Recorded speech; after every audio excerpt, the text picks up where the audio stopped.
Mapagpalang araw mga paps, mga lods. So, meron tayong assignment, AOI 125. So, ito yung kanyang 70. Ang explanation ko lang po dito ay tungkol sa kanyang parts. Ano? So, yan po yung mga parts niya. So, dalawa pong maninipis na washer. So, yan. So, isang malapad na medyo makapal, tsaka isang malapad na manipis. So, hindi po siya magkapareho ang laki, no? Ayan. Oh, medyo may kaibahan yung isa, yung nasa taas. So, yung itong makapal mga lods, mga paps, ay dito nakalagay sa kanyang yan, backplate. Yun sa pinakadulo. Pinakadulo talaga yan, ano? Yan. Doon sa kanyang bula-bula sa unahan, slider face. Tapos ito namang yung manipis. Dito lang yan. Yan.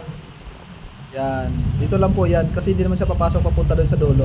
So, yan po yung kanyang kaibahan, no? Tapos ito yung kanyang mga ibang parts sa labas na po ito, no? So hindi na po tayo maliligaw dyan.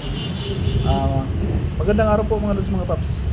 God bless po sa mga oras na ito sa mga gawain natin, ano? Okay, hanggang dito na lang po ang ating orientation. Salamat po.